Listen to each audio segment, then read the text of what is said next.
నమస్తే. నేను డాక్టర్ కపిల, స్నేహ homeopathy senior consultant. ఈ ఎపిసోడ్‌లో కాళ్ళల్లో, వేళ్ళల్లో తిమ్మిర్లు ఎందుకొస్తాయి అనే విషయంపై మాట్లాడుకుందాము.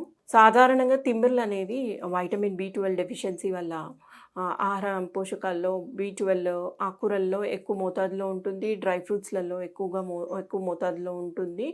కాబట్టి మన నరాలకి విటమిన్ బి12 కనుక తగ్గినట్లయితే తిమ్మిర్లనేవి ఏర్పడతాయి. మరికొందరిలో వెన్నుముక్కలో మెడ పక్కన గానీ, మెడలో కానీ, నడుములో కానీ వెన్నుపూస అరిగినప్పుడు కంప్రెషన్ అయినందుకు ఎలక్ట్రిక్ షాక్ లాగా వస్తుంటుంది. ఇది కూడా తిమ్మిరికి కారణం తీస్తుంటుంది. మరియు మరికొందరిలో డయాబెటీస్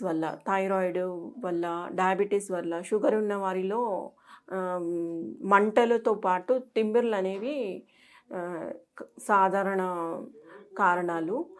మరియు మరికొందరిలో బ్లడ్ సర్క్యులేషన్ అనేది ప్రాపర్‌గా ఉండకపోవడం వల్ల. బ్లడ్ సర్క్యులేషన్ ప్రాపర్‌గా ఎందుకు ఉండకపోవడం అనేది ఈ ప్రెజెంట్ కంటిన్యూయస్ వర్కింగ్ చాలామంది కూర్చొనే ఉండి చేస్తున్నారు. మరికొందరు కాళ్ళు క్రాస్‌గా కూర్చొని ఉండడం వల్ల పెరిఫెరల్స్‌కి బ్లడ్ అనేది సరిగ్గా సమపాలంగా అందకపోవడం వల్ల తిమ్మిరి అనేది ఏర్పడుతుంది. కాబట్టి తిమ్మిర్లు వచ్చినప్పుడు ఏం చేయాలి? మనము చిట్కా గనుక చూసుకున్నట్లయితే వేలు, కాళ్ళు వార్మ్ వాటర్ తీసుకొని 20 నిమిషాలు చేతులు వాటర్‌లో కల్లె ఉప్పు వేసి, రాక్ సాల్ట్ వేసి ఉంచినట్లు 20 నిమిషాల పాటు వేళ్ళు కానీ, కాళ్ళు కానీ ఉంచినట్లయితే మనకి ప్రాపర్‌గా సర్క్యులేషన్ అయ్యి తిమ్మిరనేది తగ్గుతూ ఉంటుంది.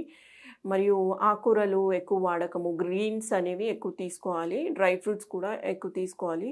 Sunflower, pumpkin seeds, salmon fish, curd, eggs, milk అలాంటి ఆహార పోషకాల్లో ఎక్కువ తీసుకోవడం మంచిది. దాంతోపాటు రోజువారీ వాకింగ్ 20-30 మినిట్స్ వాకింగ్ ఖచ్చితంగా చేయాలి. సో, బ్లడ్ ఫ్లో అనేది ప్రాపర్‌గా ఉంటుంది. ఎలాంటి క్లాట్స్ ఉన్నా ఈజీగా కరిగిపోయి మనకి సర్క్యులేషన్ అనేది ప్రాపర్‌గా ఉంటుంది కాబట్టి తిమ్మిర్లు అనేది తగ్గుతూ ఉంటుంది.